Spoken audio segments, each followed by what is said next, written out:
The Voice from Chicago proudly presents World of Warcraft, Arthas, Rise of the Lich King. Written by Christy Golden, as voiced over by Kyle Headland.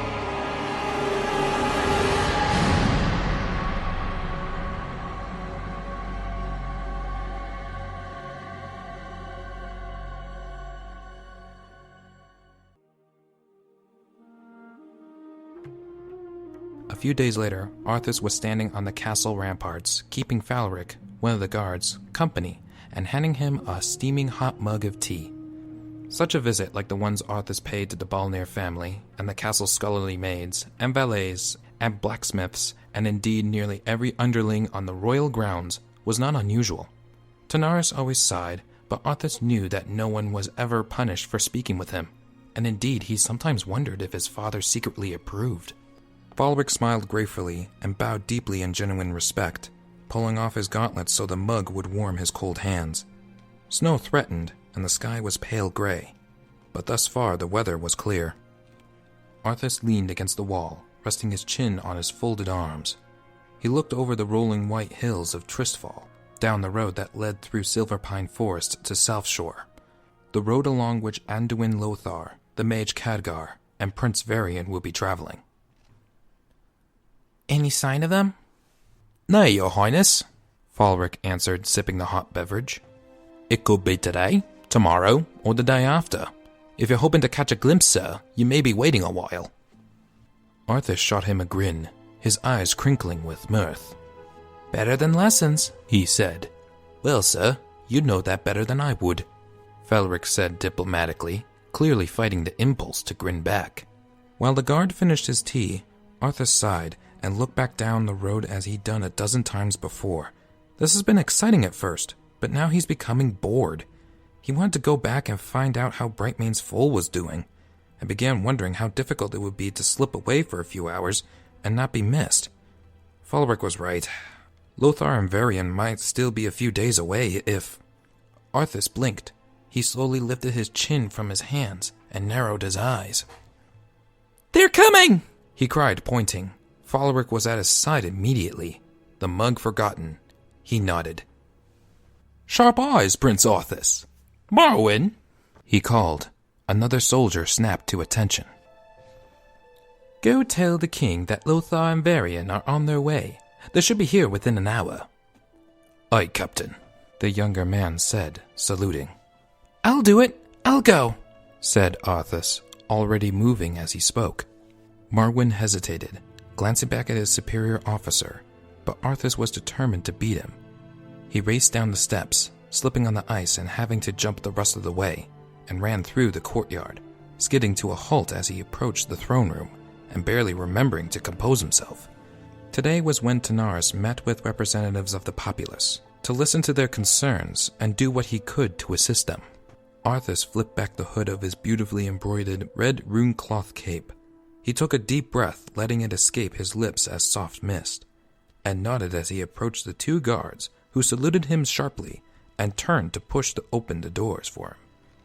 The throne room was significantly warmer than the outside courtyard, even though it was a large chamber formed of marble and stone with a high domed ceiling. Even on overcast days such as this one, the octagonal window at the apex of the dome let in plenty of natural light. Torches in their sconces burned steadily on the walls, adding both warmth and the orange tint to the room. An intricate design of circles enclosing the seal of Lordaeron graced the floor, hidden now by the gathering of people respectively awaiting their turn to address their liege. Seated in a jeweled throne on a tiered dais was King Tanaris II.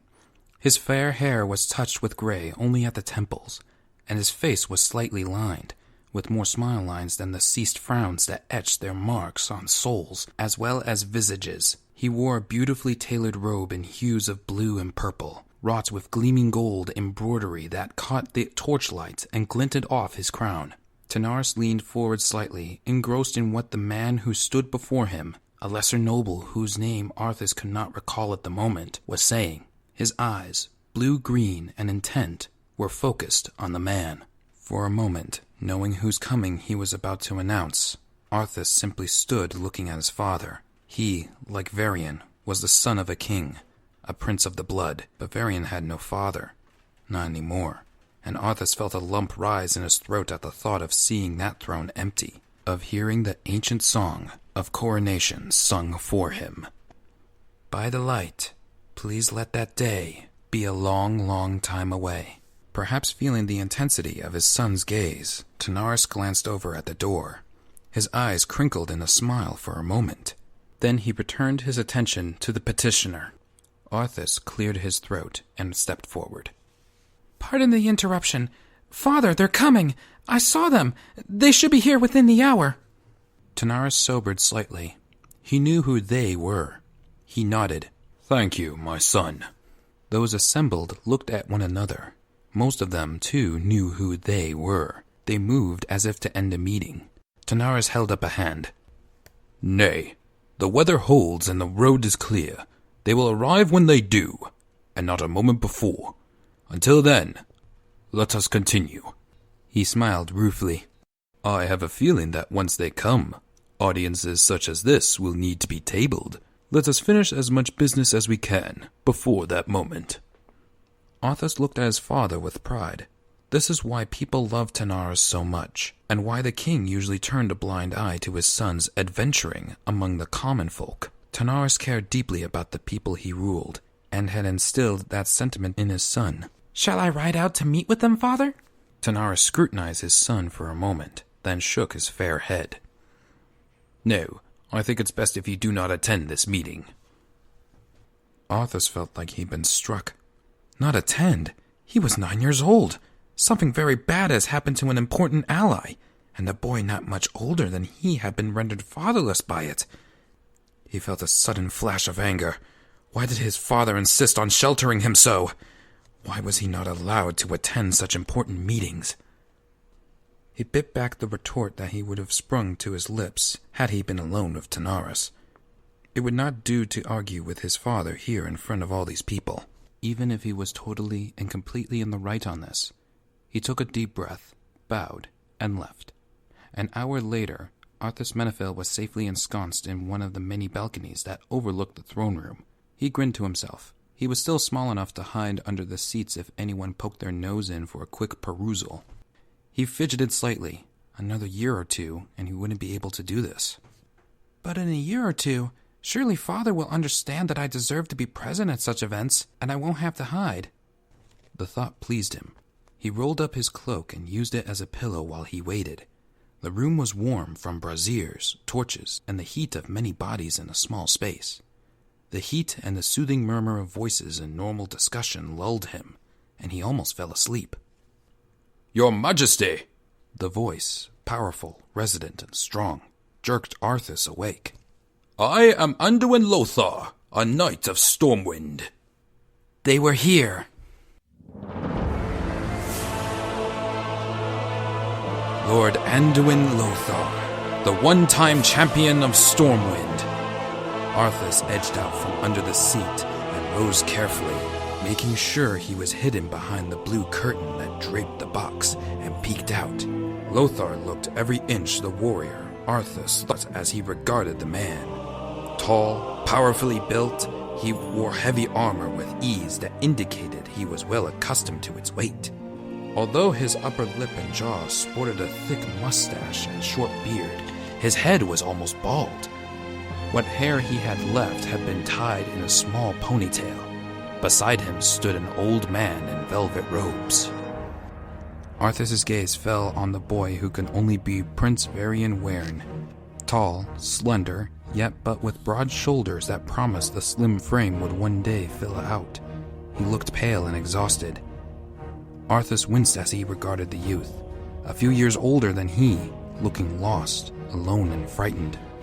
When addressed, Varian recovered and gave the polite requisite replies. Tanaris was an old hand at knowing how to make people feel comfortable. Quickly, he dismissed all but a few couriers and guards and rose from his throne to greet the visitors. Please be seated, he said, choosing not to sit in the glorious throne, as was his right, but instead perching on the top stair of the dais. He drew Varian down beside him in a fatherly gesture. Arthas smiled. Hidden away, the young prince of Lordaeron watched and listened closely, and the voices that floated up to him spoke words that sounded almost fanciful. Yet as he regarded this mighty warrior of Stormwind, and even more as he studied the wan visage of the future king of such a magnificent realm, Arthas realized with a creeping feeling that none of this was fantasy. All of this was definitely real, and it was terrifying. The men gathered spoke of creatures called orcs that somehow infested Azeroth. Huge, green, with tusks for teeth and lusting for blood, they formed a horde that flowed like a seemingly unstoppable tide. "Enough to cover the land from shore to shore," Lothar said direly. It was these monsters that had attacked Stormwind and made refugees, or corpses, of its denizens. Things got heated when some courier or other clearly didn't believe Lothar. Lothar's temper rose, but Tanaris diffused the situation and brought the meeting to a close. "I will summon my neighboring kings," he said. "These events concern us all. Your Majesty, I offer you my home and my protection for as long as you need it." Arthas smiled. Varian was going to stay here in the palace with him. It would be nice to have another noble boy to play with. He got along well enough with Kalia, who was 2 years his elder, but well, she was a girl, and while he was fond of Jerem, he knew that their opportunities to play together were perforce limited.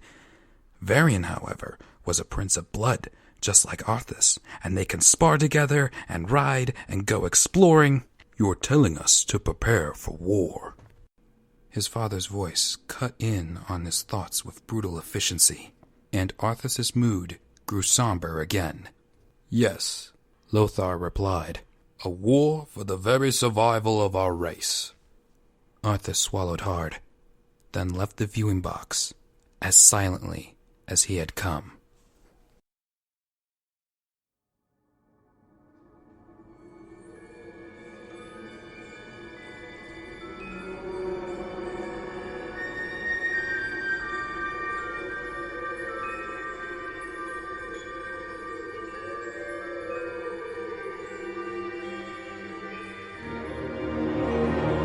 End of Scene 2.